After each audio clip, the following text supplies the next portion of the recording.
Eccoci. Ciao Mario! Ciao Michele, Buonasera, ciao Ciao Reca, Rita! ciao ragazzi, bentornati. bentrovata. Come state? Letteralmente tornato appena adesso a Budapest. Ah, prima Io delle giusto in 8? tempo. Otto. Non dovrei Eh, dirlo. Ero in non particolare. fare certe domande se non lo perdiamo. Ero a disagio, sono arrivato alle 8 e un quarto a casa. Dico, oddio, oddio. Mia figlia che dietro faceva Nino, Nino, Nino. Spiritosa, eh? Beh, anch'io ho aperto il cancello di casa alle 8:03 minuti, quindi io ho 3 minuti di ritardo. Un po' di No, io ansia per strada. ero a Győr, ero partito in tempo, c'era un incidente sull'autostrada, tra l'altro l'incidente è anche abbastanza grosso. Ah, vabbè. Adesso tutti stanno partendo per le vacanze, stanno cercando di arrivare in tempo a destinazioni varie perché da oggi ci sono le vacanze primaverili per le scuole. Tanti genitori, penso come me, sono tanto contenti di non dover fare almeno i compiti a casa con i ragazzi. Almeno una parte dello stress quotidiano ce lo togliamo di mezzo, però Un po' di comunque siamo riposo. tutti insieme allegramente, felicemente. Io direi che possiamo continuare col nostro motto, la solita cosa, mettete le mascherine, statevi attenti, perché quest'anno il solito detto Natale con i tuoi, Pasqua con chi vuoi, non può essere vero. State attenti, evitate le folle. eh, State attenti ai vostri familiari finché almeno non si risolve un po' la situazione. La Ehm, situazione non migliora, infatti. sì, non so come si potrebbe risolvere.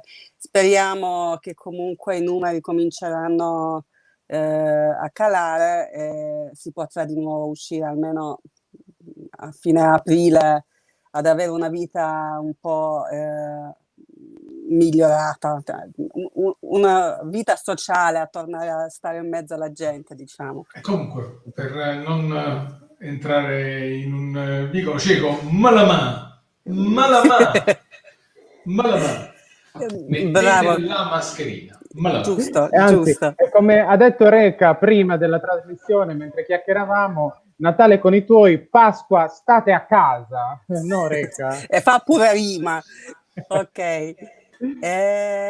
Un'altra comunicazione che a questo punto vi dobbiamo fare, forse già scorsa volta, sì, effettivamente, scorsa volta ne abbiamo già parlato, però meglio ripeterlo. È cominciata la stagione della donazione dell'1%. Ognuno dovrà presentare la sua dichiarazione dei redditi e a noi ci farebbe tanto comodo e ci sarebbe un grande aiuto avere il vostro di 1%, se lo potreste donarci, perché abbiamo dei grossi progetti per il futuro. Oltre le solite attività che abbiamo fatto prima del Covid, tra picnic, gite, serate teatrali, musicali, di giochi di società, attività linguistiche per bambini, per adulti, eh, tante altre cose.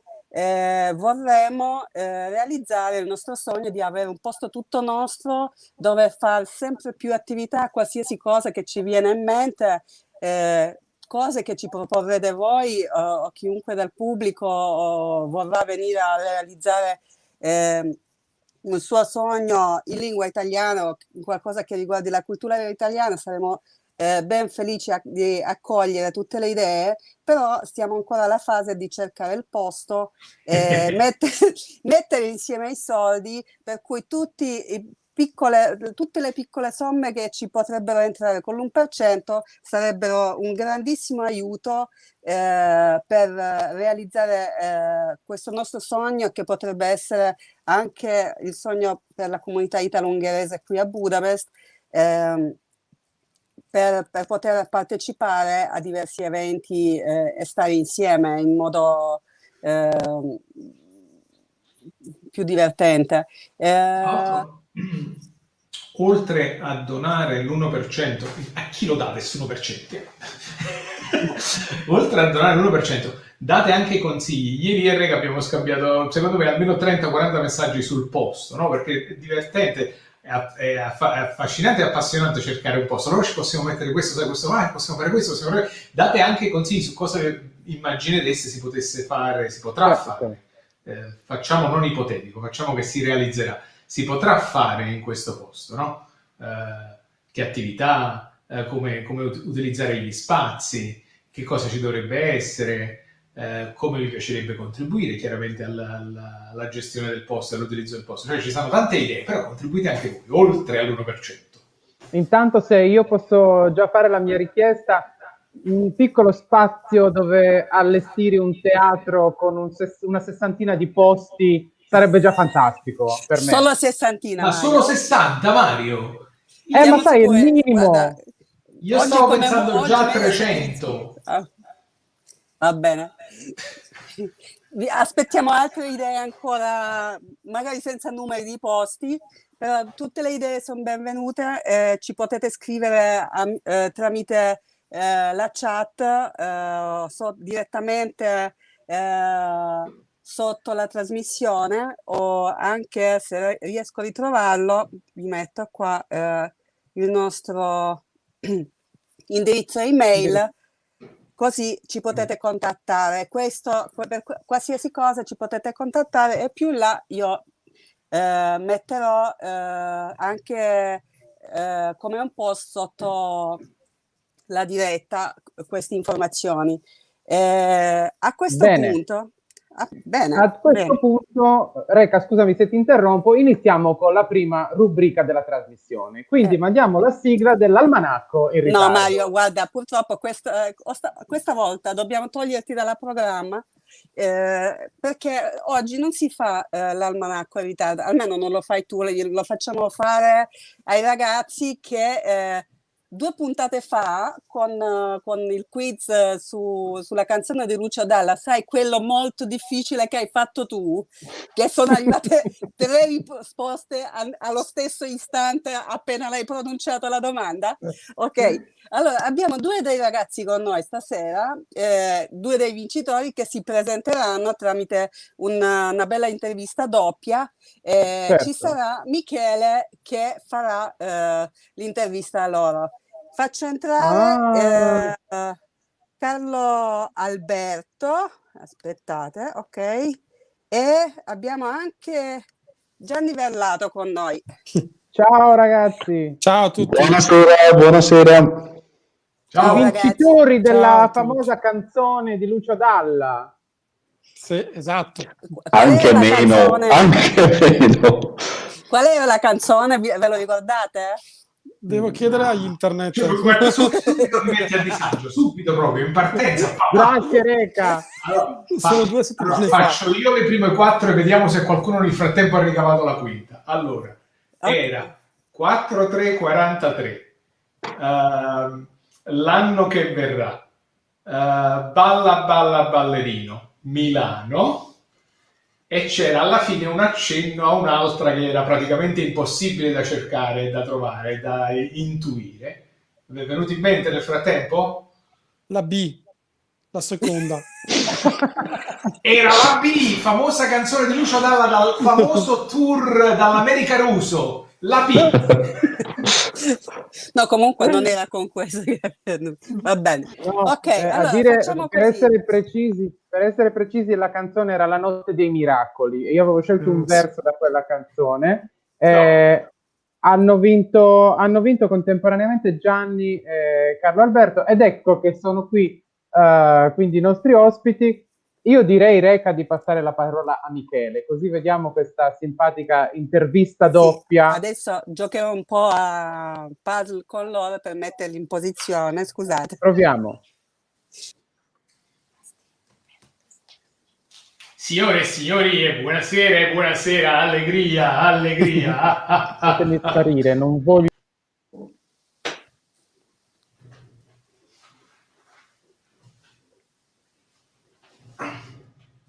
Rega, buttami di qua. Carlo Alberto, scambiamoci di posto. Volentieri.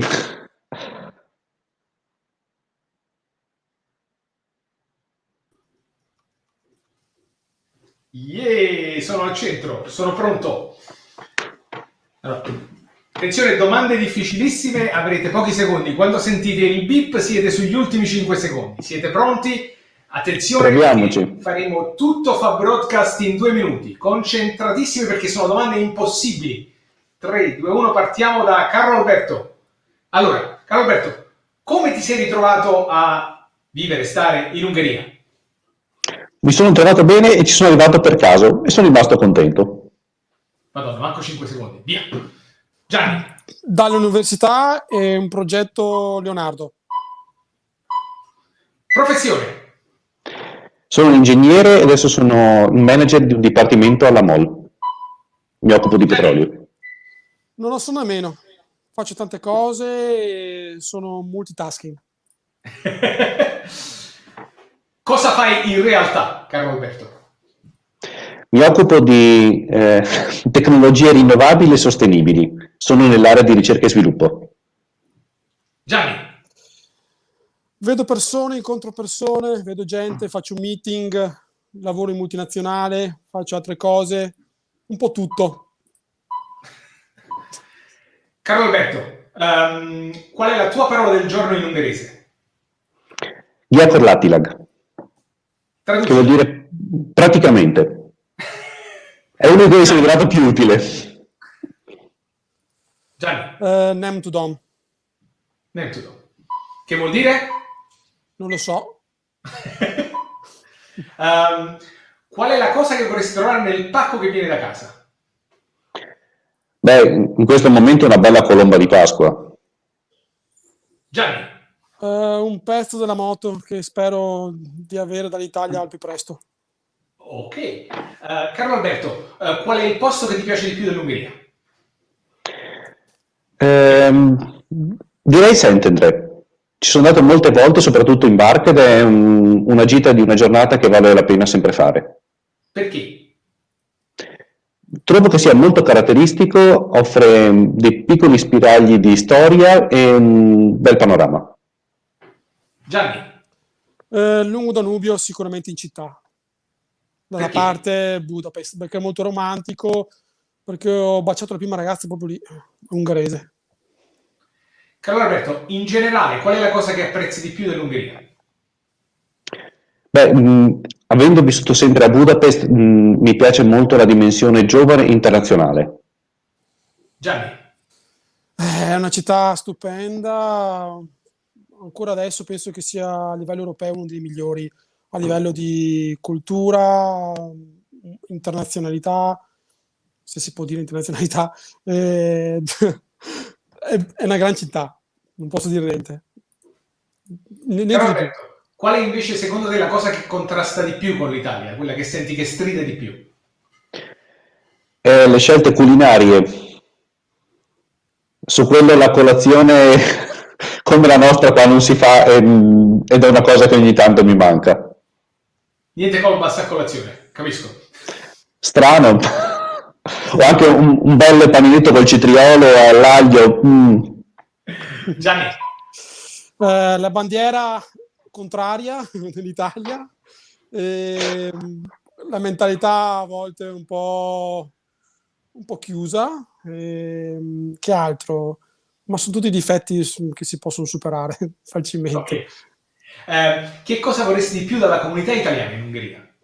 Carlo Alberto. Ma penso un po' più di eventi davvero aperti sia agli italiani che agli ungheresi, per farci conoscere meglio. Gianni.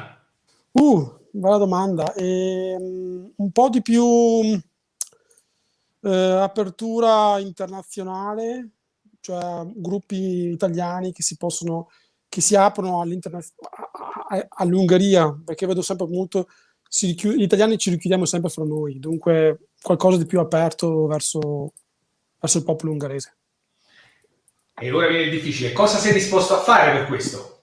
Per questi eventi, caro Alberto?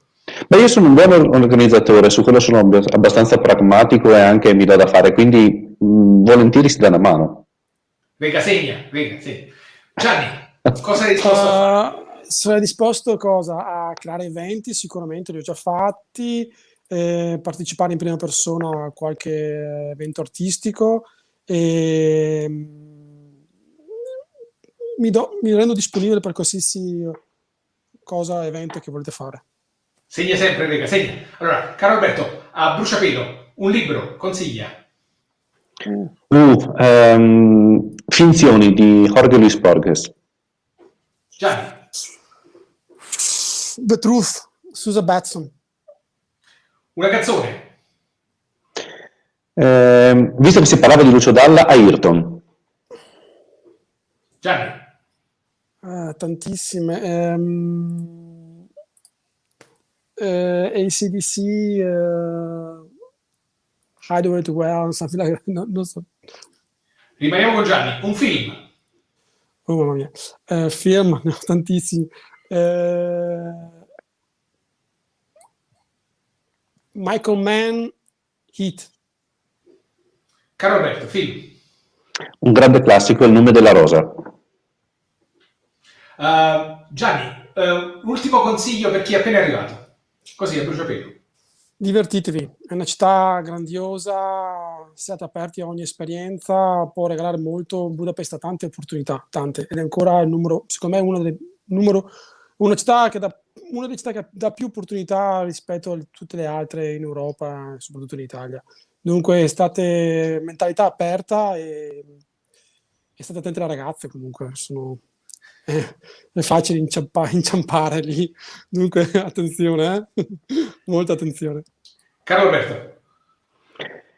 Siate curiosi, in Ungheria, a dispetto della poca conoscenza che si ha dell'Italia, è una terra che offre tanto, ha un bellissimo mix di storia, di cultura, di tradizioni, un popolo molto orgoglioso della propria storia, della propria identità, e non fatevi spaventare dalla lingua, si sopravvive.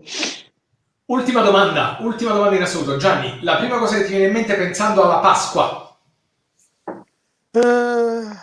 Le uova. Di cioccolato? Di cioccolata, sì. O quelle vere? Caro Alberto. Sì. Le celebrazioni del Triduo Pasquale, che sono un punto molto alto della nostra storia e tradizione religiosa e culturale. Abbiamo finito, grazie! È andata benissimo. Posso levare questa cuffia che stavo solo sudando, in realtà non serve. È una cuffia Bluetooth, non è attaccata. Chi ha vinto? Ma non mi avete quasi mai fatto usare il microfono. Reca, Mario, che ne pensate? Volevo sapere chi ha vinto dei due, perché io non seguivo. Scusa, che risposta volevo dare? Sempre competitivo. Assoluto. Chi ha vinto? Scusa, c'era qualche premio? C'è un'invasione in trasmissione, scusate, c'è un'invasione in trasmissione. Prego. Oh. Ciao! È il cambio dell'orario, ha scombussolato un po' le ragazze. Esatto. E le vacanze, come dicevi tu.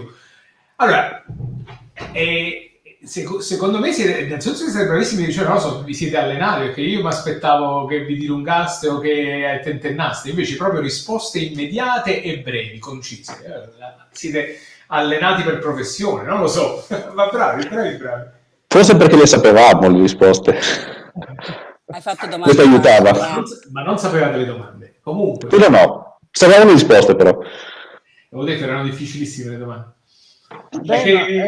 Alcune domande erano... Anch'io provavo a risponderle contemporaneamente ai ragazzi, però per esempio, a parte il libro Finzioni, che è uno dei miei libri preferiti, ma forse non avrei detto per primo, anche quando hai chiesto a Gianni il film, anch'io ero lì che dicevo per mezz'ora, che film? Da 300.000 tutti volevano uscire e non riuscivo a dirne uno. Però è molto bello anche il film che ha detto Gianni. Poi per quanto riguarda l'Ungheria, voi vivete da tanti anni qua in Ungheria? Forse, spero che non sia una delle domande che ha fatto Michele, No. non vorrei... Gianni, da quanto tempo vivi in Ungheria? Allora, è difficile. Sono arrivato qui appunto con un progetto stage, poi sono ritornato in Italia, però sono arrivato qui nel 2015, cioè 5 anni, 2016, l'ultima volta. Carlo Alberto, invece tu è da tanto?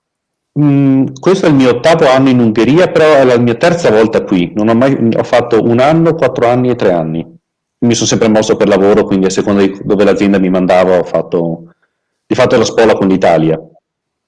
Scusate, è una domanda che di solito facciamo tutti gli italiani che vivono da un po' di tempo in Ungheria, ma con l'ungherese come ve la cavate? Oltre a quelle 2 parole che abbiamo sentito. Ma io con una certa qual capacità riesco a ordinare un caffè. E là mi fermo. Sì, un po'. E tu hai osato dire non vi fate spaventare dalla lingua, ok?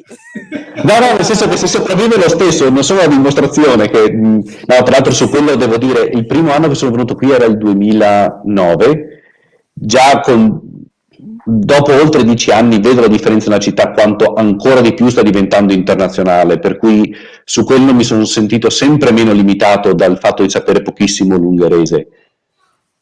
Soprattutto di saperlo parlare, capirlo insomma qualcosina, parlarlo non troppo. Gianni? Però sì, si sopravvive. Io sì, anch'io, cioè, parlo un po' l'ungherese, cerco nella vita quotidiana di usarlo il più possibile, però non sono molto bravo. Mi sono sforzato a impararlo per la ragazza, soprattutto per le ragazze che erano qua, per avere più comunicate. Veramente, lo dico la verità, non mi interessava per lavoro perché facevo altro, però era più per le ragazze, dunque, però sì, qualcosa mastico, diciamo che mastico qualcosa. Ok. Livello A1, se vogliamo stare... già tanto, la base. È già tanto. Io se dovessi fare un test non sono sicuro che raggiungerei il livello A1, un po'. Io sono tra il Nem to Dom di Gianni e l'ordinare il caffè di Carlo Alberto. Ti ho sentito ragazzi, dire qualche cosa di più, dai. Che qua non si può dire. Che qua No, infatti. Io non so quanti che ci ascoltano sono effettivamente a digiuno con l'ungherese, ma all'ordinare il caffè mi viene in mente un aneddoto che ho ripetuto fino alla noia agli amici cari, che c'era una persona, io pure qua mi sono trovato a lavorare, c'era una persona, un collega americano, che tra l'altro aveva diritto a svariate lezioni con i professori privati in ungherese, che non era capace di ordinare il caffè. E quello che non gli entrava nella testa è che doveva aggiungere quella benedetta T alla fine. Vado al punto, per noi italiani, che abbiamo tutti studiato, diciamo, l'analisi logica, il concetto di complemento oggetto è una cosa, come dire, ce l'abbiamo nei circuiti, è una cosa che è chiara a tutti. Per un americano non è così, loro non capiscono proprio il concetto di complemento oggetto, perché l'inglese è una lingua posizionale, cioè dopo il predicato viene il complemento, punto. Cioè se gli spieghi il complemento oggetto, cioè se tu dici solo egg cave, per lui andava bene, dice un caffè cave, dici la T, dice, ma che serve quella T? Quindi cioè, al di là dell'aneddoto, no? Cioè, secondo me è anche un ulteriore rinforzo a quello che diceva Carlo Alberto. Noi partiamo avvantaggiati rispetto a tante altre lingue dal punto di vista della struttura della lingua. L'italiano è una lingua complessa, quindi partiamo avvantaggiati. Beh, certo, assolutamente. Però posso fare un'altra domanda? C'è ancora il tempo? Perché Vai, Mario, vai. Tra l'altro a me mi incuriosiva, scusa, ti lascio a te l'ultima domanda, Mario, ma a me mi incuriosiva sta cosa del pezzo della motocicletta, ma perché non si trova qua? Infatti il pacco da casa, tu giustamente Carlo Alberto dice una colomba di Natale devo mangiare il pezzo della motocicletta. La colomba qua la trovi, vai da qualche... la trovi la colomba. Sì, no, sono quelle cose che comunque fa piacere vedere, soprattutto se sono quelle un po' artigianali, che magari quelle industriali si trovano anche, ma insomma quelle fatte... No, ho detto il pezzo della moto perché sono appassionato di motocross e ho ordinato un pezzo ho ordinato un pezzo in Italia, è arrivato a casa dei miei genitori in Italia e me lo devono spedire qua. Non l'ho trovato qua. Ma non è che sono dei fusibili, perché noi sappiamo già un'altra storia di fusibili che sono arrivati da un'altra parte. Non è che ok, benissimo. No, ecco, mi piacerebbe, siccome è una cosa a cui teniamo tanto, cioè sapere cosa pensa la gente, non solo della trasmissione, ma di quelle che sono le necessità un po' degli italiani dal punto di vista culturale soprattutto gli italiani che vengono a Budapest e che vivono come noi, come voi da diversi anni. Prima magari la domanda è stata un po' veloce, però mi piacerebbe spendere 2 minuti per capire quali sono magari le attività che a voi piacerebbe trovare, partecipare o anche supportare da questo punto di vista. Ecco. Carlo Alberto. Beh, guarda, io devo essere sincero, sono stato abbastanza fortunato perché quando sono arrivato, in realtà dopo qualche mese ho scoperto la comunità cattolica italiana, che è stato un ottimo punto di incontro, soprattutto per una tradizione che ovviamente in tempo di Covid non è pensabile, ma all'epoca era che dopo la celebrazione c'era un momento semplice conviviale, c'è un caffè insieme. Già quello è una cosa da poco, perché non richiede grandi strutture, però permetteva alla gente di trovarsi su un ambiente molto semplice, colloquiale, in cui conoscere altri che sono sulla stessa situazione, perché allora lì magari trovi la persona dall'ambasciata che ti può dare una dritta sui documenti, un ex collega o un collega che magari ha già esperienza con, che ne so, con i trasporti pubblici, piuttosto che, quindi piccole cose, ma sono quelle con cui sai, ho bisogno di una consulenza per le tasse perché fatalità non capisco, non so, oppure devo sapere come mettere dentro le informazioni per l'1% da donare. Magari c'è una persona che quell'esperienza ce l'ha, e queste sono le prime cose con cui tutti si relazionano, di fatto sono di solito cose molto pratiche su cui qualcuno magari ti può dare una dritta, e se non sai a chi chiedere, francamente per le vie ufficiali di solito è sempre piuttosto complesso. Quindi quello è l'aspetto, infatti l'idea che avete di avere un punto fermo per l'associazione, secondo me il valore aggiunto è proprio quello, il fatto di poter dire si va là, si trova qualcuno della nostra stessa scarpe in qualche modo. Sì. È una cosa interessantissima, tra l'altro oggi si è sostituito un po' tutto con i social, no? La gente spara domande a bruciapelo sui social, però l'aspetto della relazione personale è assolutamente come dire, imprescindibile dalla possibilità di fare una domanda e ottenere una risposta, è di più, è molto di più di quello, è appunto costruire il rapporto e sapere di potersi fidare, sapere di poter semmai anche continuare su quel discorso fatto, non semplicemente avere la domanda e fare la domanda e ottenere la risposta. E tra l'altro io facevo quelle facce, caro Alberto, perché mi devi perdonare, ma quale caffè? Là ogni volta c'è il dolce, il dolcino, il prosciutto, il salamino, il formaggio, il pane affettato con le cose sopra. Diciamo che non è un caffè arido, è un caffè generoso. No, la trovo anch'io molto carina quella cosa. Tra l'altro mia madre che venne a visitarci in Ungheria andò lì e lei è stata molto colpita da questa cosa, quindi anche per gli italiani che qui non vivono è un punto di incontro particolare quello della chiesa di Fioruzza dopo la messa, indubbiamente. E invece tu, Gianni? Io invece devo dire che non ho il primo impatto che ho avuto con Budapest, non ho avuto nessun problema dal punto di vista veramente pratico, burocratico, anzi ho trovato a Budapest molte più cose che avevo in Italia, molte più possibilità, sì, certo. È stato il contrario, diciamo. Quello che mi manca adesso, non mi manca assolutamente niente dell'Italia, assolutamente. Il cibo, riesco a trovare tutto quello che voglio qua a Budapest, non ho nessun problema. L'unica cosa, sì, magari la differenza di cultura, però per quanto riguarda la burocrazia, l'1%, come dice Alberto, non ho avuto questi grandi problemi perché lavorando, conoscendo molti italiani, mi sono sempre aiutato fra amici. E poi quando sono arrivato io ho cercato di estraniarmi dalla comunità italiana per un po' e cercavo più di inserirmi nelle comunità internazionali, cercare nuovi sbocchi. Non mi sono mai non ho mai cercato di andare sul bar italiano a Budapest, cioè fare la stessa vita che facevo in Italia a Budapest. No, questo non era il mio obiettivo, non lo è tuttora assolutamente, non cerco mai quel punto di vista. Cerco di stare, sono arrivato qua e cerco di fare nuove amicizie. E quindi, ma scusami, dal punto di vista culturale, cosa vorresti che venisse offerto di più alla comunità?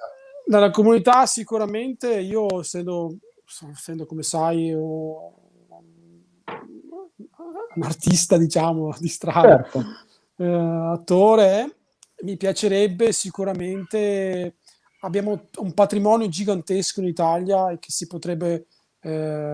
potrebbe essere un punto di riferimento molto importante da far vedere qua in Ungheria, che in Ungheria amano l'Italia in tutti i suoi aspetti, da far conoscere, soprattutto con la commedia dell'arte, passando per Pirandello, cioè si potrebbe fare tante cose a livello culturale. Secondo me è la cosa che dà il più impatto all'ungherese, la nostra cultura, primo culinaria, ma poi letteraria. Abbiamo tantissime cose da far vedere, insomma. Sì. Grazie. Grazie. Prendo appunti io, così poi appena possibile ci mettiamo a sì, lavorare perché anche su questo. non l'abbiamo qua a Budapest, non l'abbiamo. È una cosa che ci manca.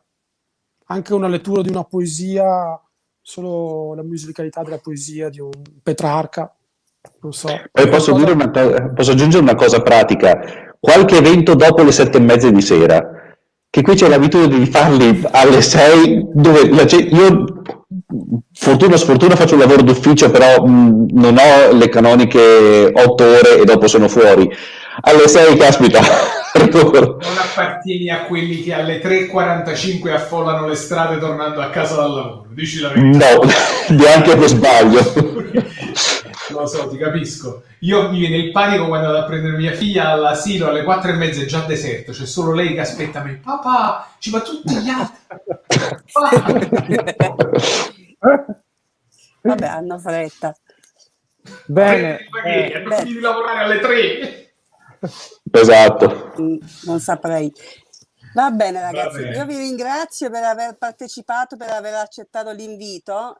Grazie a voi. Di risentirvi comunque in futuro e magari pure organizzare qualche cosa insieme o vedervi a qualche evento.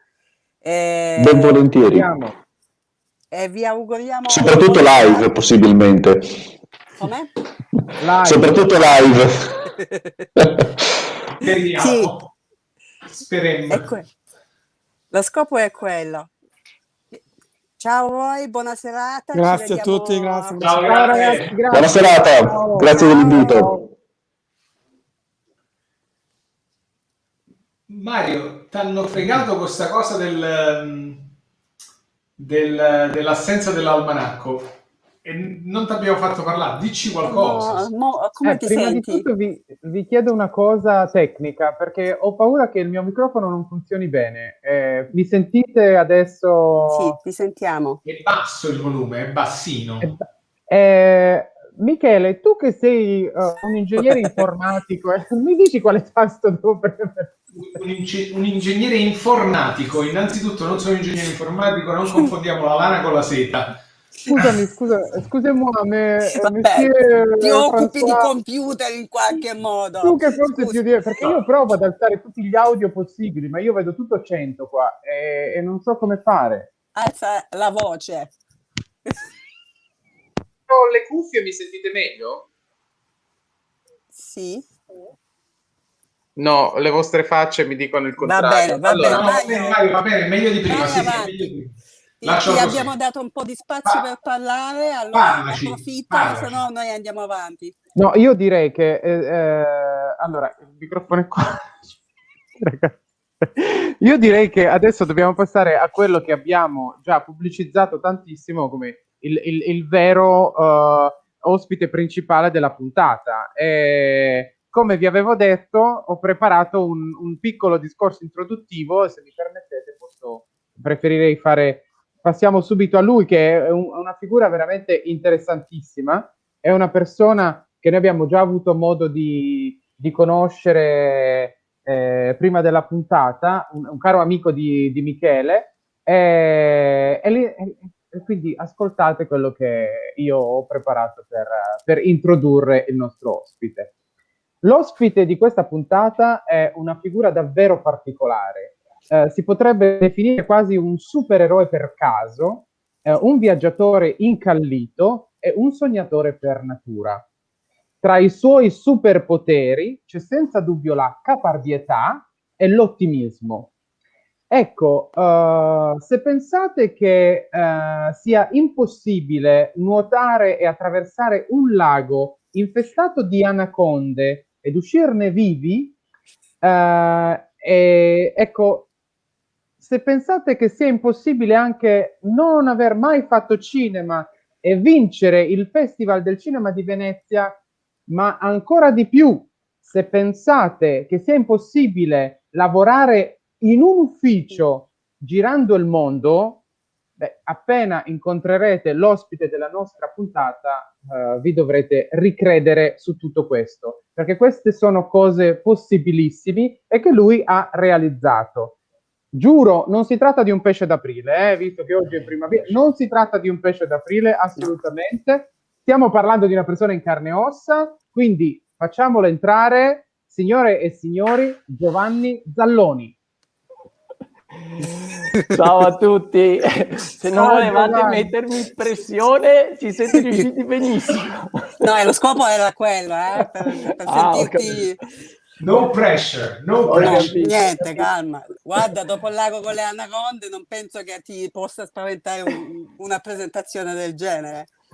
Mario, ti assumo subito come public relations, non ho mai avuto una presentazione così bella, ho detto cavoli qua. No, però per puntualizzare una cosa, non abbiamo vinto al Festival del Cinema di Venezia, ma il Festival del Cinema di Venezia abbiamo vinto un premio all'interno del Festival del Cinema di Venezia, altrimenti dopo domani... Vabbè, però... diciamo che non è proprio un... Perché qui noi i premi li teniamo sulle mensole a prendere la polvere del Cinema di Venezia. Comunque sì, grazie della presentazione, grazie dell'invito. Ero dietro le quinte che mi stavo piegando dalle risate perché l'intervista di prima mi faceva ridere. Senti, spero di non abbassare il livello culturale. Innanzitutto tu sei abbronzato, ma dove cavolo ti trovi? In ufficio. In ufficio del mio... Scusa, allora, qual è ufficio? Si vede portatile, lo chiude, fa così, Esatto. L'ufficio esce come tutto il resto dal mio zainetto, intanto, e su questo c'è tutto, vestiti, tipo ufficio, il zainetto computer. con il quale va mio figlio a scuola normalmente? Io giro il mondo con quello. No, adesso Giuro, sono a sempre capo... lo stesso. Sempre lo stesso. Sempre quello. No, adesso sono a Capoverde, praticamente fin dopo Natale, che avevo un pochino annusato che forse non c'era proprio tanta luce in Italia, dove ero, ho controllato nel mondo i paesi in cui si poteva entrare con un visto di lavoro per remote working, nomad working. E Capoverde diceva, tu vieni qua e dici che lavori da remoto. E io sono venuto qua. E quindi... Tu hai dichiarato di lavorare da remoto. Io ho dichiarato che cosa stai facendo? Sto lavorando da Capoverde. Cosa fai? Lavoro da remoto. È tutto regolare. Quindi sono qua. Quello che vedete qua dietro è interessante. È il carnevale capoverdiano che non tanti sanno, ma è super, diciamo, famoso per loro. È una festa importante. Bello. Sì. Tu eri già lì per il carnevale o sei arrivato dopo? No, sono arrivato dopo. E tra l'altro però ho scoperto che tipo c'era il lockdown per il carnevale anche qua, anche se in realtà è un lockdown un po' strano, perché non si capisce, le mascherine le usano a destra, a sinistra, cioè ognuno fa un po' come vuole. È una però tipo alcuni paesi, siccome erano talmente isolati e talmente si vedevano sempre tra di loro, che hanno detto vabbè, fate il carnevale tra di voi e non cambia niente. Infatti hanno praticamente zero casi, pochissimi casi, anzi ci sono voci di gente che dice che se li inventano per avere i contributi dall'Unione Europea. Vabbè. Beh, interessante. Sì. Beh, diciamo che hai subito dato ragione a una parte della mia introduzione, che tu sei in ufficio ma giri tutto il mondo. Sì, esatto. Tra l'altro è bellissima questa, non so se hai coniato tu questo termine, nomad working, che a me piace molto di più di smart working o remoto, nomad working. No, vedendo allora, Zaino è proprio nomad, sì, è proprio no, funziona così. Allora, io per tipo 10 anni c'erano i miei amici che pensavano di non facessi niente, perché ero sempre in giro, diceva cosa fai? Lavoro, ma sei in Asia, sei in Sud America. Poi dopo è arrivato il Covid e tutti che parlano di smart working, eccetera. E quindi hanno detto, adesso abbiamo capito, allora non è che non lavoravi.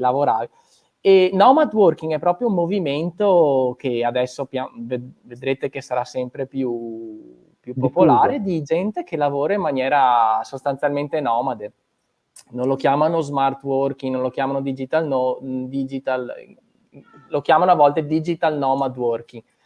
Praticamente è gente che da sempre, con lavori un po' più adatti, lavorava girando il mondo. Ti faccio un esempio, non so, programmatori che avevano clienti negli Stati Uniti ma programmavano dall'Asia, o fotografi, designer, blogger, youtuber. Ma ho visto una volta in Marocco, ho girato con una ragazza che ho trovato là nell'ostello e gli faccio, ma tu che lavoro fai? L'infermiere.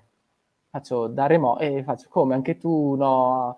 Praticamente negli Stati Uniti, in California, c'è già da diversi anni un ospedale che ha implementato e diciamo addestrato tutti i dipendenti a fare le consulenze da remoto, soprattutto tipo agli anziani, non so, che comunque non possono andare in ospedale e sarebbero magari irraggiungibili, gli fanno tutto un pre-screening da remoto. Io ho proprio assistito a sta ragazza che lavorava da là, gli faceva tutta una serie di domande, faceva un pre-screening, il 90% li sistemavano da remoto, il 10% li mandavano già con la visita fissata e tutte le informazioni per il dottore, dal dottore. Sta qua face la dottoressa da remoto, cioè, per dire che non è solo il digitale, ma è anche cose così. Per un ospedale americano, per pazienti americani dal Marocco.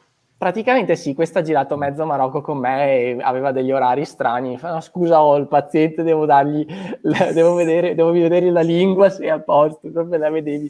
Com'è, va, se avvicini l'occhio. Così. Beh, No, quindi sì. diciamo che è quasi, se anche un lavoro come quello del medico può essere da remoto, quasi tutti i lavori probabilmente andranno verso quella direzione d'ora in poi, no?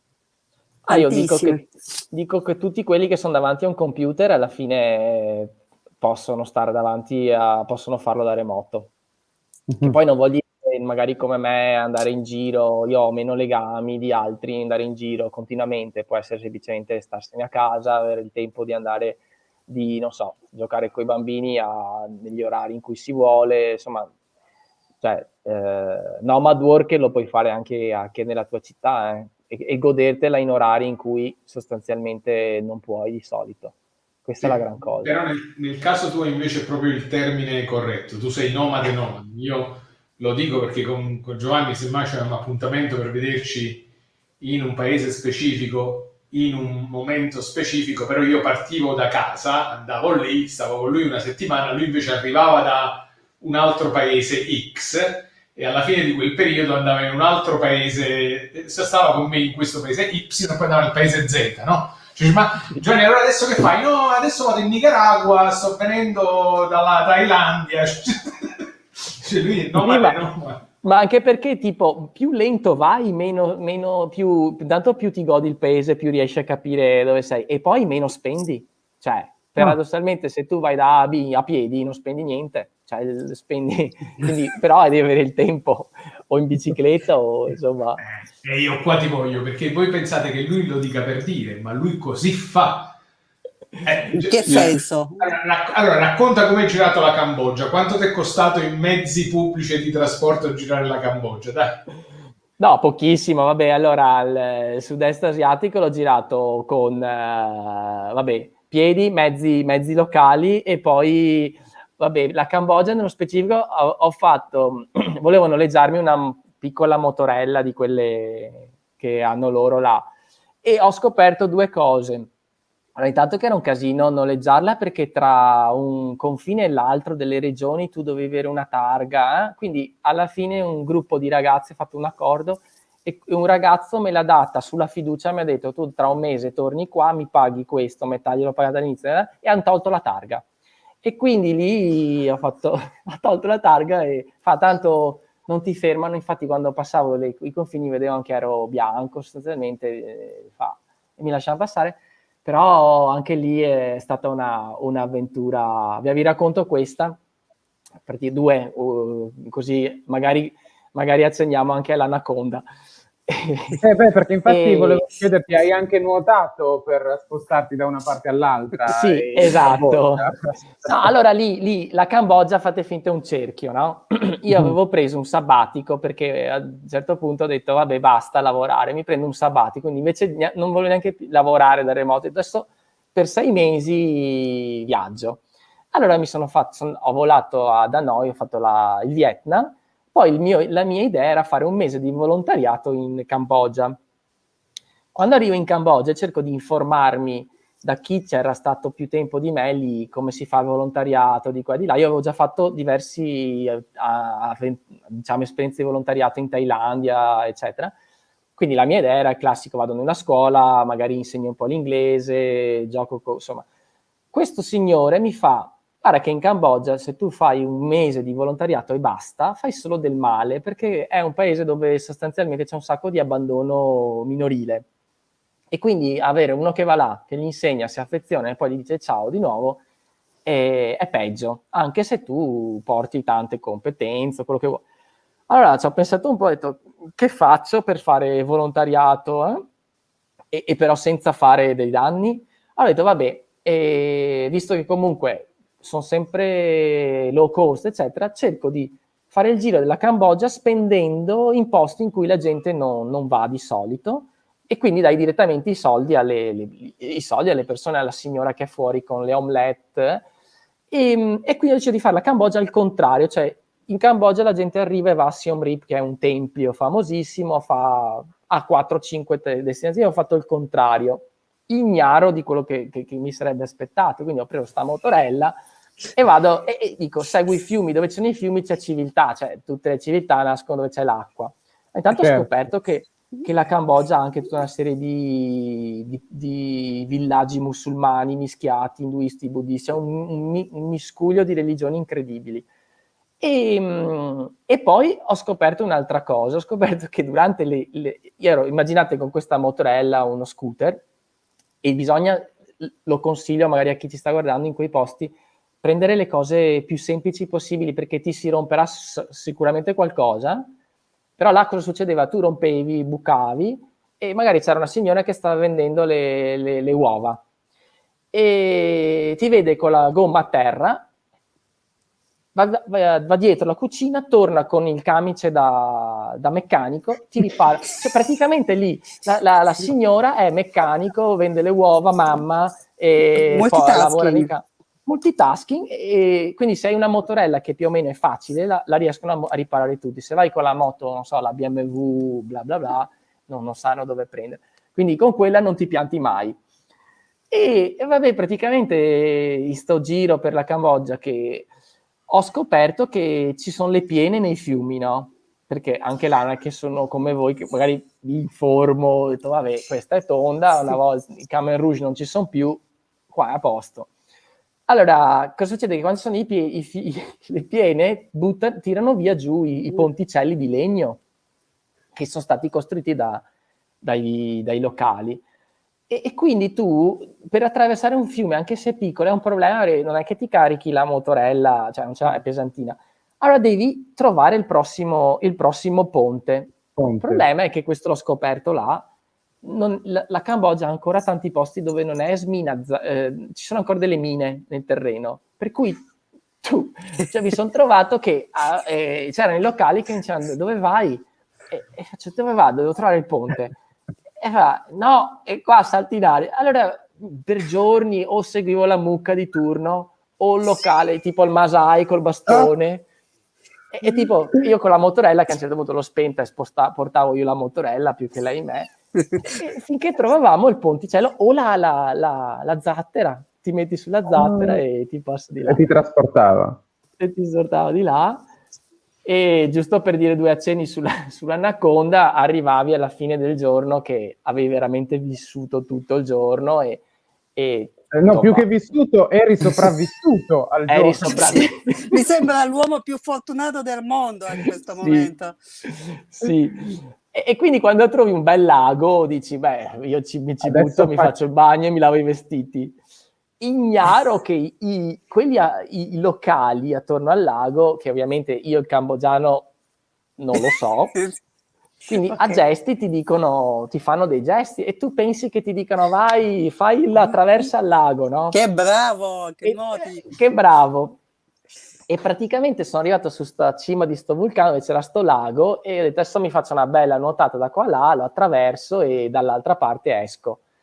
I locali che mi dicevano io ho fatto sto lago, poi dall'altra parte, prima di arrivare alla sponda, vedo sto mega serpente che entra dentro.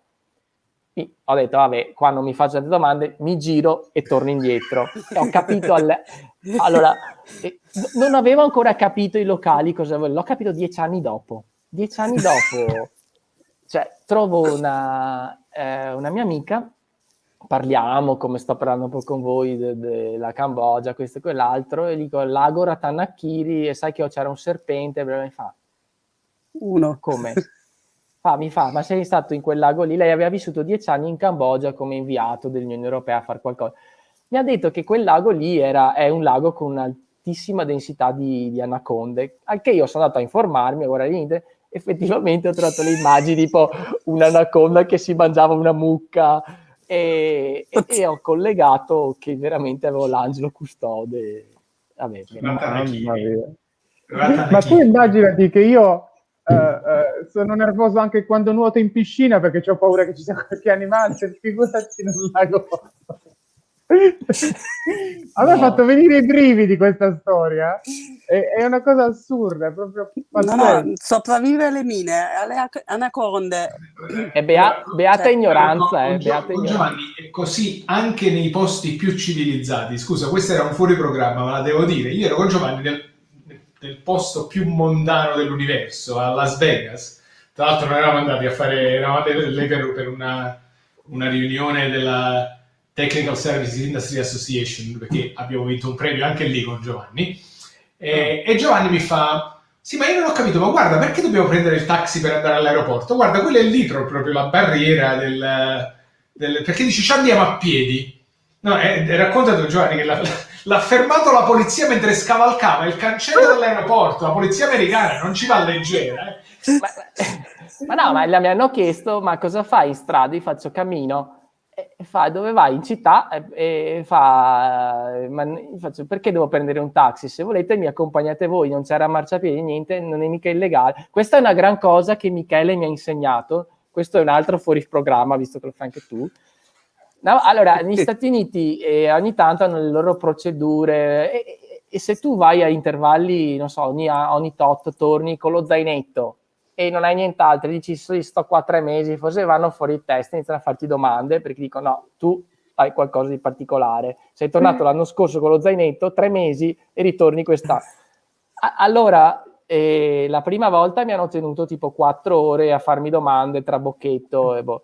Poi la seconda volta Michele mi aveva detto, gli avevo raccontato una roba simile, mi fa di rispondere am I not allowed to do that? Cioè, non sono autorizzato a fare quello. Quando tu gli rispondi con una contro, basta, vanno blocchi il sistema e quindi per chi ci ascolta, se mi fanno le domande, perché sei venuto con lo zainetto? Non sono autorizzato a entrare negli Stati Uniti con uno zainetto, basta. E ti lascia stare. A domanda rispondi con domanda e li mandi il cervello. Questo è tutto il sistema. La polizia non si raccapezzava che sto tizio provava ad andare in aeroporto a piedi scavalcando il cancello dell'aeroporto. Beh, comunque, voglio dire, mi sembrava anche un po' lecito, non è che voglio fare l'avvocato del diavolo, però vedere uno che scavalca un cancello dell'aeroporto, magari... Ma l'ho scavalcato... Ma l'ho scavalcato perché non ci sono i marciapiedi là e non c'era modo, ho detto, scusa, io voglio camminare, non posso e l'unica soluzione che ho trovato è camminare. pure sulla strip, a un certo punto, a parte quelle centinaia di yard che tutti conoscono, immediatamente fuori la strip, non ci sono marciapiedi, non c'è niente, arrotano le macchine. Allora ti arrampichi sui cespugli. Guarda, Giovanni è uno spasso, guardate. Gianni, dai, mi sembra che lui stia sfidando continuamente la sorte proprio. Sì, ma è fortunato. Guarda, io con lui mi sento tranquillo, vado tranquillo. Quando sto con lui sono una botte di ferro. Cioè, dopo l'anaconda... No, raccontaci piuttosto, vai, che tutti quanti, se mai sono curiosi della cosa del Festival di Venezia, che effettivamente sì. tra l'altro è anche molto bella. Ok, vi racconto un minimo di background, di genesi, altrimenti non si capisce. Praticamente in uno dei famosi viaggi con cui ci trovavamo con Michele negli Stati Uniti per cose tutt'altro che ludiche, diciamo lavoro, poi dopo le trasformavamo in ludiche, ho detto vabbè, perché non andiamo a San Francisco a vederci la città e provare a vivere in un co-living space. Co-living space, immaginate, è la casa del Grande Fratello dove arrivano tutti sti giovani o meno giovani dal mondo e provano a fare carriera, a trovarsi un'opportunità nella Silicon Valley. Quindi tu ti trovi sta casa dove, non so, hai X europei, asiatici, e ognuno ha un background suo e vivi assieme. Quindi la casa di solito ha un posto dove lavori, dove mangi e poi ognuno ha il suo letto o hai delle camerate in condivisione. E in più è un modo per risparmiare perché comunque i prezzi a San Francisco costicchiano. Allora vado in sta casa, praticamente tra tutti i ragazzi c'era un ragazzo ventenne che studiava cinema, era andato là a fare uno stage, Davide. Allora, vabbè, diventiamo amici, così, erano gli unici due italiani. A un certo punto questo, una sera, parlando così, mi fa, ma tu mi faresti da mentor? Faccio, eh? Allora, prima mi sono reso conto che ero diventato, che ero un po' diventato vecchio, perché cioè, i mentor, se sei mentor vuol dire comunque hai qualcosa da dire. E gli faccio, vabbè, facciamo il mentor. Quindi sostanzialmente gli faccio, tu cosa vuoi fare? Siamo diventati un po' amici, cosa vuoi fare, non vuoi fare? Voglio diventare regista, voglio fare film, vabbè. Quindi per un annetto, così ci siamo sentiti, abbiamo poi fatto col camper da tutta la costa della California, quindi ci siamo diventati sempre amici. Poi per un po' lui mi chiamava per chiedere consigli, eccetera. Vabbè, un giorno io ero in contatto con una mia amica di una ONG, un'associazione di volontariato di Treviso, io sono di Treviso, che mi aveva chiesto se potevo andare in Africa. Loro a Nairobi avevano una scuola all'interno dello slum, sono tipo le favelas fuori di Nairobi, per dargli una mano. Avevano questo terreno dove dovevano costruire una scuola, però erano un po' piantati, non riuscivano ad andare avanti. Allora gli faccio, vabbè, guarda, vado io, visto che tanto posso lavorare da dove voglio, anche se devo stare là un po' di più, però... Nel frattempo mi scrive, parliamo con Davide, il ragazzo che mi diceva, io voglio fare dei film di impatto. E faccio, guarda, se vuoi impattare veramente, vuoi venire in Africa, devo costruire una scuola. E gli fa, figata, andiamo in Africa. E faccio, ma sei mai stato? No. Vabbè, allora gli faccio, ascolta, vieni una settimana, facciamo un sopralluogo, dopo tu torni a casa, ci pensi e se vuoi... Io dovevo andare 2 volte, la prima volta dovevo rendermi conto e capire, poi tornare a casa, preparare i compiti e ritornare un paio di mesi dopo per veramente costruire la scuola.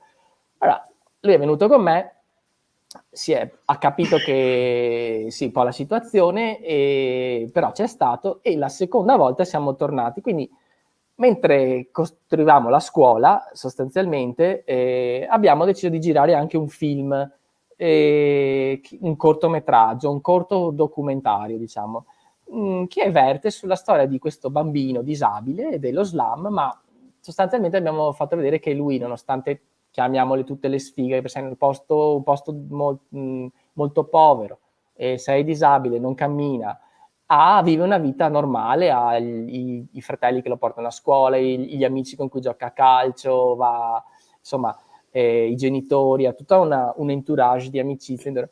Abbiamo fatto sto cortometraggio, ma molto, cioè, gli ho detto, guarda, per me l'unica cosa, se facciamo le robe di cinema non ne capisco proprio tanto, mi spieghi come funziona, mettiamo in piedi il progetto. Per me un progetto di creare una startup o fare un film è sempre un progetto, no?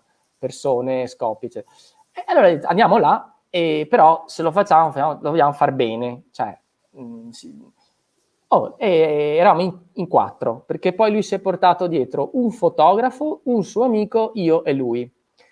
Vabbè, retroscena, poi lo si può vedere anche dal backstage, praticamente il suo amico, abbiamo scoperto che non aveva mai viaggiato, cioè lui, il primo viaggio è finito nello slam in Africa, tant'è che quando siamo arrivati all'aeroporto in Nairobi, che non è proprio, che è una metropoli, fa, Madonna, non pensavo l'Africa fosse così, faccio, no, ma qua siamo in città, cioè, dovevamo ancora andare tipo in mezzo al nulla con tutti l'assembramento. Vabbè, poi pian piano si è adeguato. Morale della favola, abbiamo fatto sto film che è venuto molto bene, abbiamo iniziato a farlo andare nel circuito dei festival. Tutto quello che vi dico l'ho imparato man mano, cioè, per me, io vedevo i film da fuori, quindi ho imparato a cosa vuol dire fare una sceneggiatura, le riprese di un modo, i ruoli all'interno di un set, eccetera. Abbiamo mandato questo film in diversi festival.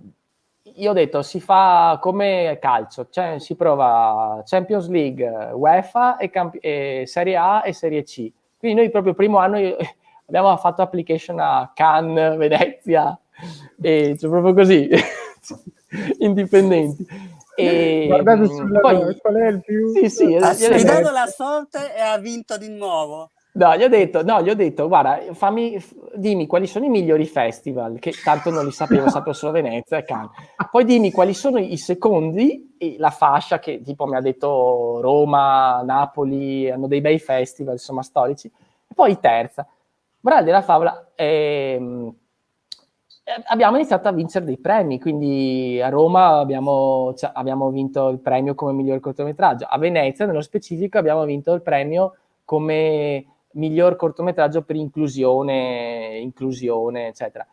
L'altra cosa bella, qua la dico, è che tipo ogni volta che noi riceviamo la critica, che io pensavo fossero delle critiche, in realtà poi ho scoperto che semplicemente dei commenti, possono essere positivi o negativi, e ognuno interpretava sto corto come voleva, e là ho capito la bellezza del cinema, nel senso che una volta, vi racconto sta chicca, il corto vedi c'è sto drone che arriva, vede la discarica, no? E poi dopo entra tutto e poi alla fine vedi un'altra ripresa dove il drone va via, perché ci sembrava bello, cioè, ci sembrava importante far capire il contesto.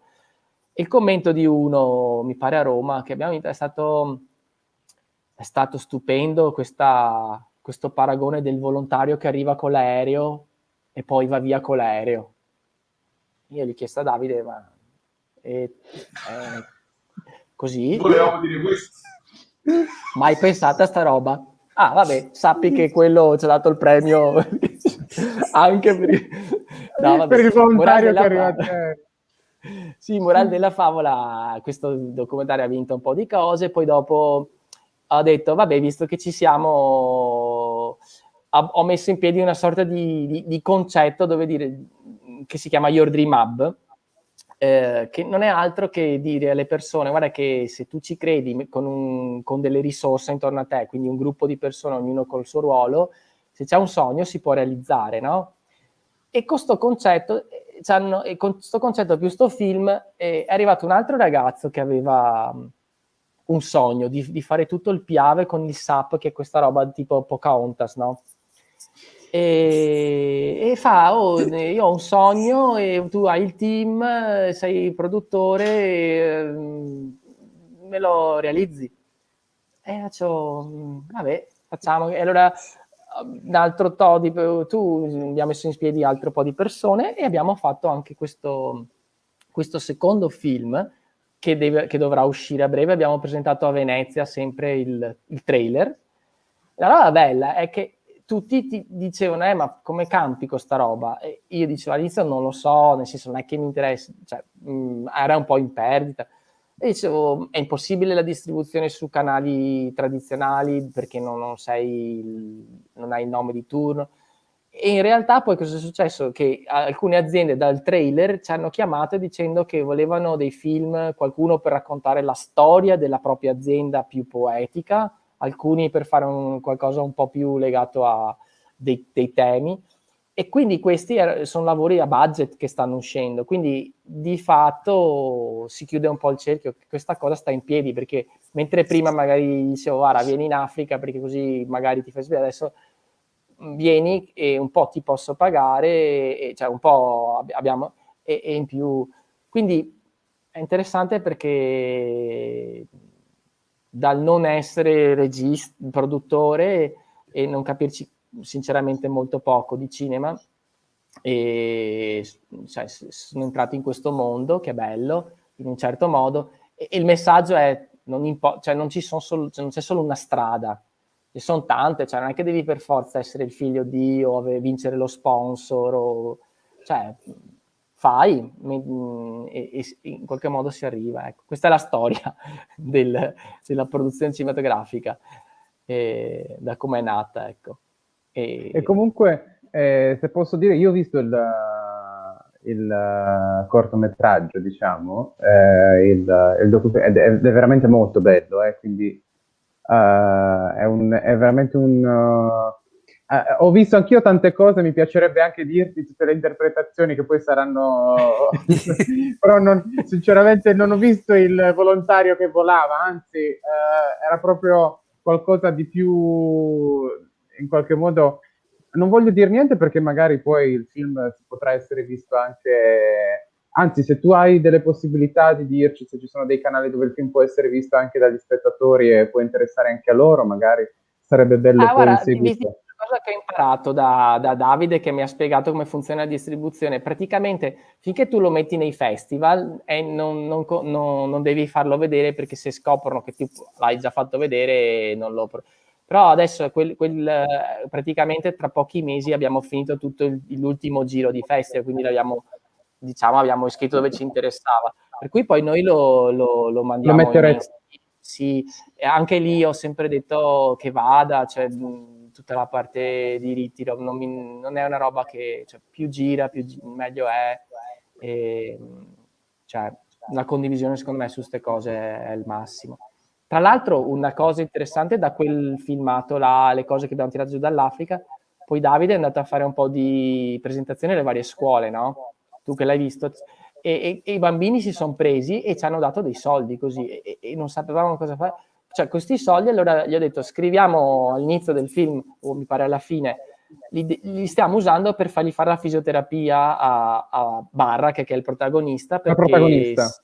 sì, secondo me lui diciamo non riesce a camminare bene. Allora il terzo progetto della trilogia, la chiamo la trilogia, è la scuola, il film e la fisioterapia, cioè Bara che torna in piedi e magari riesce a camminare. Che bello. È una cosa molto bella. Sì. E questo lo stiamo raccontando sul blog, dove così la gente vede che non è impossibile, avere tutta gente normale che si mette a fare. Tra l'altro, prima di parlarci del blog, perché sicuramente è una cosa interessante, due cose. Una, Gianluca ha detto in quale isola di Capo Verde ti trovi? Sant'Antao. No, cioè sono tutti santi qua, Sant'Antonio, insomma sono Sant'Antao. Ok, la seconda cosa, prima di andare al blog, perché voglio semmai lanciarla come sfida, tu con tutte queste attività di volontariato, io so benissimo che in tanti contesti, soprattutto con i bambini, che ho fatto tantissime cose con i bambini, sei bravissimo a fare degli indovinelli che la gente ci sbatte la testa fino a soffrire e a patire. Scusa, perché dopo le non gliene 10 fai di uno sera? a Mario Enrica? No. Certo. No. Allora, scusate guarda, ragazzi, devo andare a dormire. Io con gli indovinelli, guarda, faccio dei casini tremendi. Lasciatemi perdere con gli indovinelli. Mario, proviamo insieme, se no chiediamo al pubblico. Reca, sei sicura di voler avere me nella squadra? Perché guarda che io veramente... Non è che c'ho scelta. Vabbè, comunque anche Michele si è non è detto tirato che fuori. Michele sappia... No, dipende se ne fa uno che io già so, perché lui me ne ha fatti ok, tanti. ok. Allora direi... In podcast non sì, faccio la parte di quello che indovina, dai.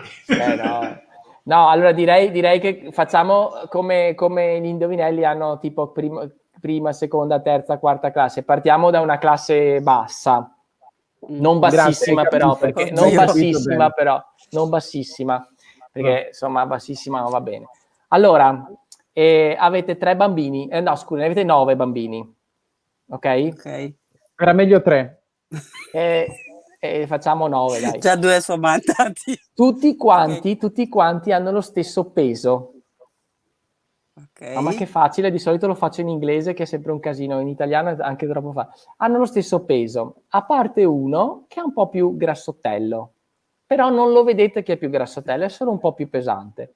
Poi avete una bilancia, quella con i 2 piatti che si usava al mercato, ok? Gigante, con la quale potete pesare i bambini. La potete usare 2 volte. Come fate a trovare il bambino più grassottello? Guarda, io passerei la parola a Reca perché la vedo molto più brillante. Credo che almeno tu sia arrivata a capirlo. Finché non ha detto che con 2 movimenti, 2 pesate, ho pensato metto uno, e quando non stanno lì capisco che uno è quello più, però se sono 2 mosse... Ma che ne dici se chiediamo anche al pubblico se ci aiuta? Perché io la so, questo come dice Giovanni è di primo livello, quindi io la so. Guarda, io voglio essere generoso. Reca, ti chiedo io voglio essere generoso.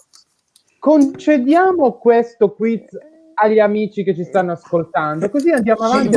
Molto volentieri. Dici? Così ascoltiamo Giovanni che ci racconta del blog, senza far esatto. Io tanto fino alle 2 di notte resto e poi appena trovo la soluzione è sbagliata. Per cui da chi ti ascolta...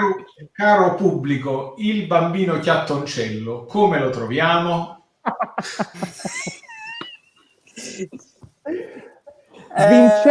Vincete chiaramente fuori il cioccolatino, quello che arriva prima. E dalla bilancia sui denti. Ho usato la bilancia una volta.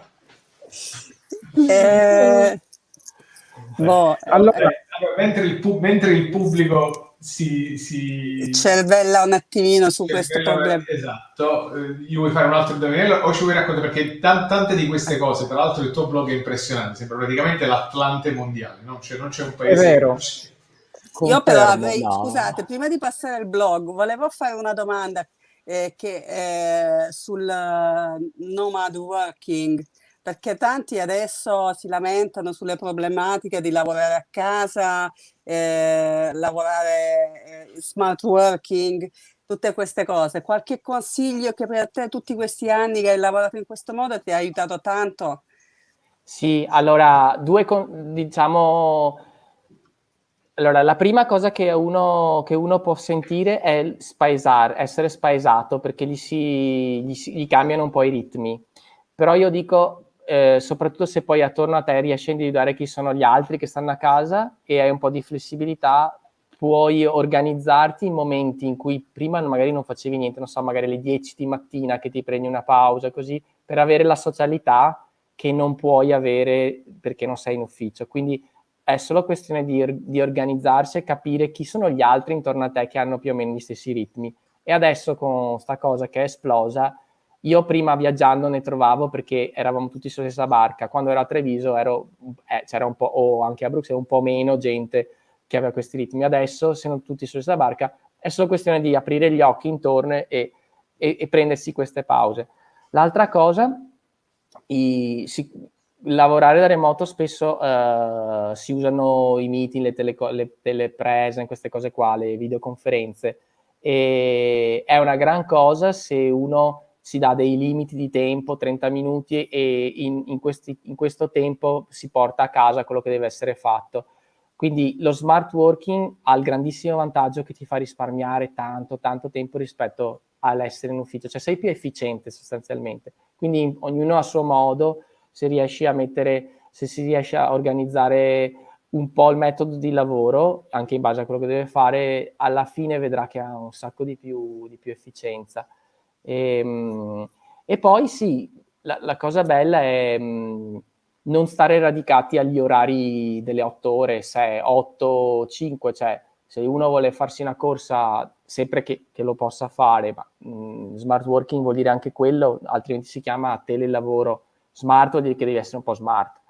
Cioè, se uno vuole prendersi un'ora la mattina, andare a correre o farsi una colazione allungata, così, lo deve fare senza sentirsi in colpa. Io all'inizio, quando sono passato dalla mentalità 8 ore magari in ufficio, non che ci sia stato tanto, però quella è la nostra mentalità, a smart, ti sentivi in colpa se tipo prendi e esci 2 ore la mattina. Non deve essere così, perché alla fine sei riposato e anche quando vai anche in giro, ti fai un caffè, comunque pensi. Quindi non sentirsi in colpa, primo non sentirsi in colpa per frazionare in maniera diversa il tempo durante la giornata. Secondo, guardarsi intorno, perché la mancanza di socialità che puoi sentire quando sei a casa, la puoi colmare tranquillamente con altri che sono nella stessa barca, basta organizzarsi un attimo. Quindi questi sono i miei 2 consigli. Una cosa che abbiamo discusso tante volte, Giovanni, è anche il fatto di capire quando non è necessario stare seduti alla scrivania e davanti allo schermo. Sì. Cioè, sì. Molte persone associano le 2 cose, cioè allora ora comincio la videoconferenza, mi siedo alla scrivania davanti allo schermo. No, fatti una passeggiata, vai in giardino, mettiti le cuffiette e vai. Io ieri l'ho fatta al giardino, è bellissimo, mi vedevano tutti immerso nel verde, dice, ma dove stai? Al parco? Io per esempio, dipende poi dal lavoro che fai, però io per esempio magari mi leggo le mail e solitamente devo inventarmi qualcosa o pensare a qualcosa come rispondere, vado a correre o vado a farmi un giro e mentre corro così un po' penso agli affari miei e un po' penso a quello che ho letto, torno e praticamente in 5 minuti, 10 minuti mi vengono delle risposte più veloci che se fossi stato lì a pensare 2 ore davanti a quelle 3 righe davanti al quindi funziona così il cervello, non ci crediamo, ma secondo me, almeno io sulla mia pelle vedo questo. Hai più tempo libero e sei 10 volte più efficiente. No, lo posso confermare, spesso quando guido vado in giro, vado a fare la spesa, il tempo di guidare mi viene a pensare su delle cose, alla fine torno a casa con la risposta già pronta su... Tra l'altro poi nessuno risponde, non ci stanno nemmeno provando. Sono 9 bambini, è chiaro che non possiamo mettere 5 e 4 sulla bilancia, no? Cioè no, gli do un indizio, Gianni, 9 è divisibile per... Mario? 9 è divisibile 4 e 5. La scomposizione in numeri primi, 9 è divisibile per... guarda Carlo Alberto già subito, pam! Aspetta, forse alla quinta del mio figlio non sono arrivati ancora a questo livello, per cui sto ancora indietro. Con il ripasso. Carlo Alberto ha indovinato?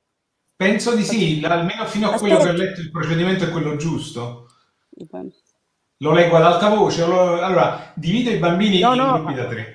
Leggo quello, non dico, leggo quello che... Divido i bambini in gruppi da 3. Carlo Alberto, se c'è ancora, lo faccio rientrare, ce lo può dire lui. Sta dietro le quinte. Carlo Alberto. C'è il microfono, aspetta. Carlo Alberto, se rientri nel backstage ti faccio rientrare e poi eccolo. Non sono scappato. Mi sentite? Sì. Ingegnere che ci hai dato la soluzione. L'inizio mi sembra la risposta. Mi sentite? Tutto, allora, l'ingegnere, ciao, vabbè. Dai, Carlo Alberto. Allora. Mi sentite bene adesso?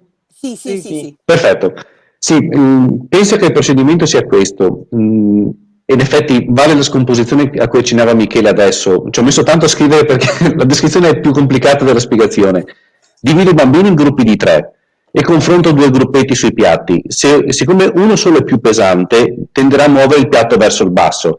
Se i piatti non si muovono, non è tra quei 6. Se uno dei 2 invece si muove, il gruppetto da 3 è quello che ha il bambino più pesante. Per cui, dopo la prima pesata, so in quale dei 3 gruppi c'è il bambino più pesante. Dopodiché, con 3 bambini, ripeto la stessa operazione, ma un bambino per volta, quindi 1 e 1, e quindi impari ed è il terzo bambino, o uno dei due lo muovi in basso, dovrebbe essere il bambino più pesante. Hai visto, Grande. Reca? Che era come io avevo pensato? Lo vedo. Ma io infatti non ho avuto un'idea originale, ho letto il pensiero di Mario. Ecco, Carlo Ce Alberto, l'avevi questa scritto risposta è qua ancora sulla più fronte. esatta della soluzione del... Quindi ti faremo un abbonamento e verrai anche alla prossima puntata. Ma non vale che tu trasmetti telepatie le soluzioni. No, infatti, Esatto. ma infatti era perché erano backstage, altrimenti era difficile. Lo so. Mi sa che da domani ti mando i compiti di mio figlio. A questo punto. Là penso che mi fregherà più che altro l'ungherese, non tanto i compiti. Vabbè. Grazie. Ti lascio continuare. Ci hai salvati. Grazie. Prego. Ciao. Che Giovanni si è tenuto basso come difficoltà. Beh, non sapeva che Volete ci stava livello Carlo 2? Alberto. A questo livello punto... 2. A questo punto ci serve un livello 2 perché Carlo Alberto è già stato ospite, quindi dovremo in qualche modo proporre. Facciamo così, fanne uno di livello 2 e lo lasciamo anche per il dopo trasmissione, non deve essere necessariamente risolto nella trasmissione. Ok, ma vi faccio il livello 2 che non vi ho detto. Allora,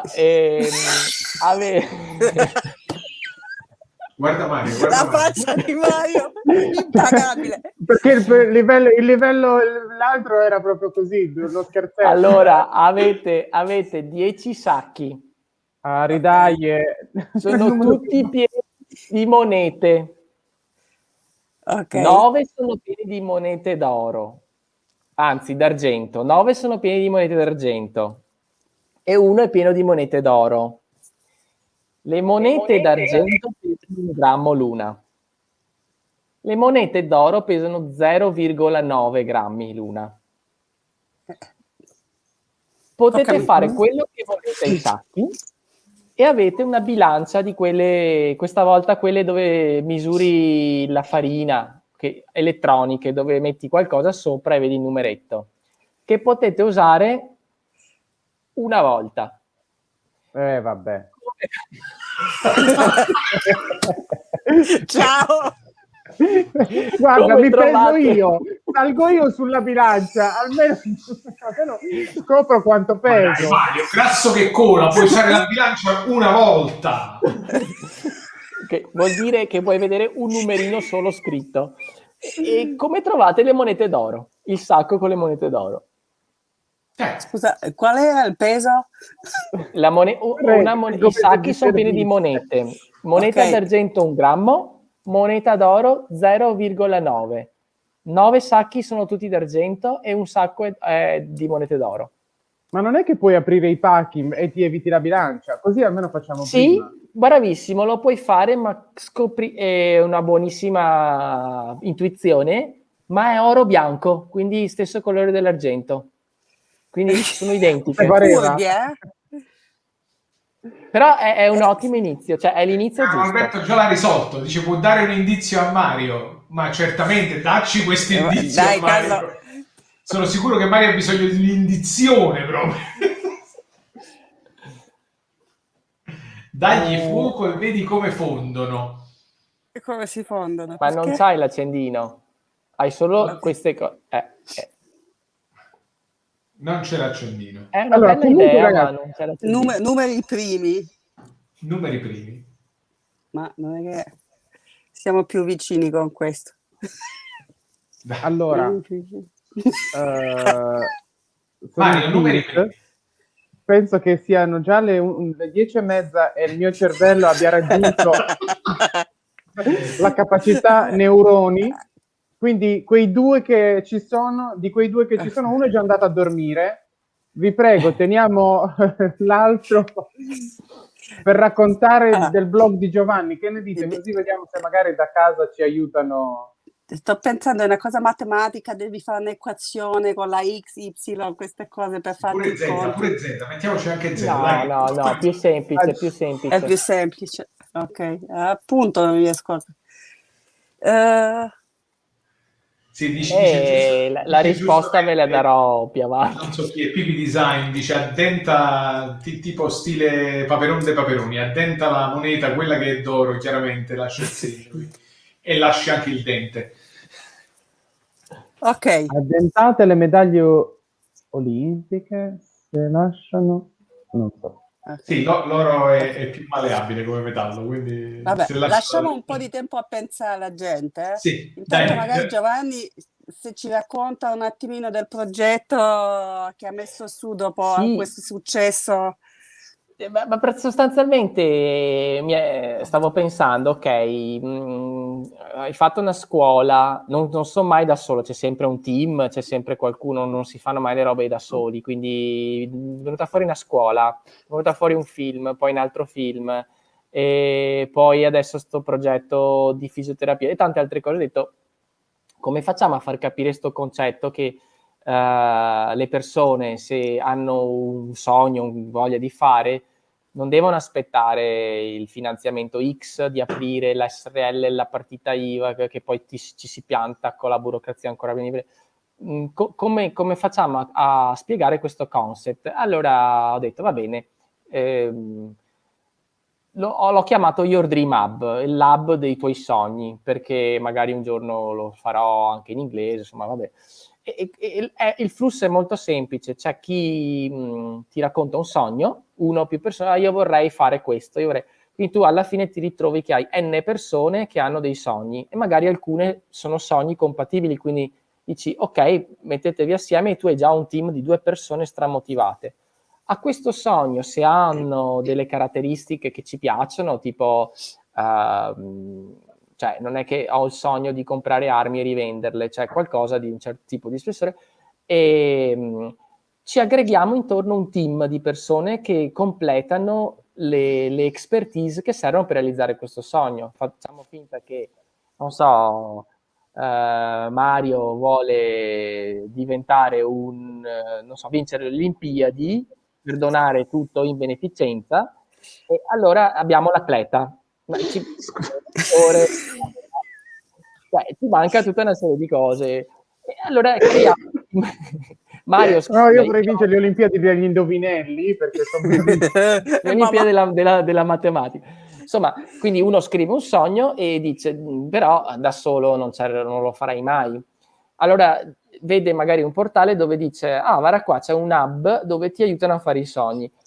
Attorno al tuo sogno vengono messe le persone per realizzarlo. Alcune volte bastano le persone, altre volte magari bisogna tirare fuori qualcosa. Spesso il 90% si fa con le persone e si realizzano. E quando vengono realizzati, come stiamo facendo adesso, li raccontiamo. Il film del Piave e anche quello dell'Africa, adesso stiamo scrivendo i post, anche se l'abbiamo fatto tempo fa, però il portale è nato dopo. Diciamo, allora, è nato da sto qua che ha proposto questo sogno, si è incontrato con questo team, il giorno 1 abbiamo fatto queste riprese, il giorno 2 e poi è venuto fuori che la Film Commission ha visto il trailer e quindi raccontiamo come gente normale è arrivata in un posto, a volte è un successo che magari fa un po' figo, a volte è semplicemente un successo che è bello, tipo costruire una scuola che va, a volte non importa che sia un successo, semplicemente il sogno si realizza, ma fai vedere alla gente che non occorre avere la SRL, la vincere questo, quello, cioè avere i NK 1000 euro per partire.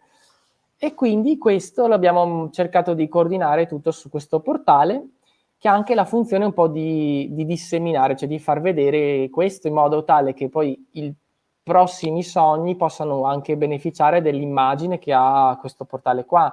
Quindi se un domani c'è un altro film da fare, e abbiamo già un team di un certo spessore, se ci sono da fare attività di volontariato, chi ci ha seguito nel progetto della scuola probabilmente dice, cavoli, adesso c'è l'opportunità, voglio mettermi in gioco io, quindi sostanzialmente si crea una dinamica dove c'è uno che propone il sogno, ma tanti altri che aspettano e sognano con lui, si aggregano e fanno una squadra che di solito è vincente. E quindi questo è il portale, che è ancora abbastanza fluido, per cui Questa è diciamo, l'idea principale, ma non ci siamo strutturati in maniera che sia così e fine. Si adatta un po' ai progetti che arrivano e ne abbiamo già diversi in cantiere che man mano realizzeremo, insomma. E si vedono sul portale quelli che sono già in cantiere? O Nel portale abbiamo alcune persone che hanno scritto i loro sogni e altri ci contattano. Ecco, anche lì non stiamo facendo, non ci interessa fare tanti follower, like, cose, cioè anche perché abbiamo visto che basta anche solo il passaparola, ci contattano o anche così magari ti conosci, dico io avrei questo sogno e da lì parti, quindi non è un like su Facebook, non è un form compilato. E ancora per fortuna dal punto di vista face to face o semplicemente un messaggio, un numero di telefono che gira, funziona ancora molto bene così. Quindi sì, per rispondere a Michele, puoi vedere alcuni, ma non è detto che quelli li realizziamo, sono solo degli intenti e gli altri li stiamo scrivendo perché una volta che prima facciamo il sogno e poi lo raccontiamo in modo che abbiamo tutta la scaletta di come è stato fatto. Però tu non l'hai detto, ma effettivamente io lo avevo visto, sono andato lì, ho letto che Mario ha scritto che lui vuole vincere le Olimpiadi, in effetti nel nuoto sincronizzato. Ma tu lo sai che è appena stato uno che ha vinto appena adesso, un italiano, il primo maschio che ha vinto il nuovo nuoto sincronizzato? Eri tu? Avevo letto questa notizia. No, anche perché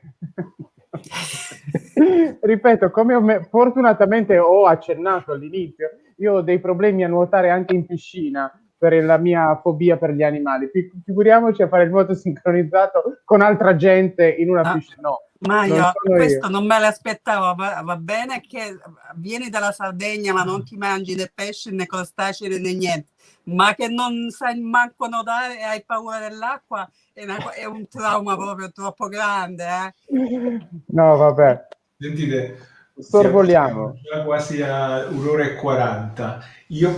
Perché in realtà Mario, Giovanni, scusami, ti volevamo chiedere anche di parlare del blog, però se invece il blog ce lo dai semplicemente, noi lo pubblichiamo, se ti fa piacere. Sì, vi giro il link. In realtà il tiro curvo, traducendo letteralmente dall'americano, la domanda a sorpresa è: c'era venuto in mente, e se di tanto in tanto in questi tuoi tanti giri per il mondo ti colleghi e ci fai vedere qualcosa in trasmissione, ti va?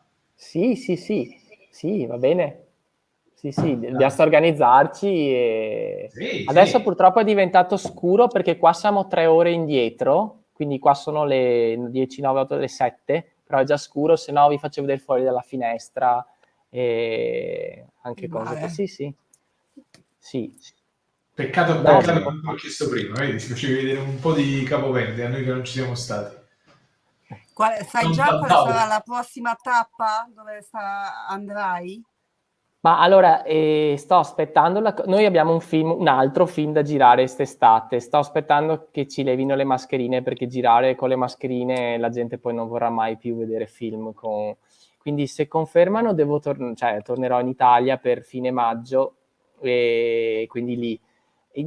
Sarà tutto in base a chi apre, cioè io so che per esempio la Thailandia, che è un bel posto, puoi andare ma ti fai 15 giorni di quarantena, che non è un gran problema, però però molti altri stati sono chiusi, per cui anche lì vado a naso un po', chi apre, chi chiude, eccetera.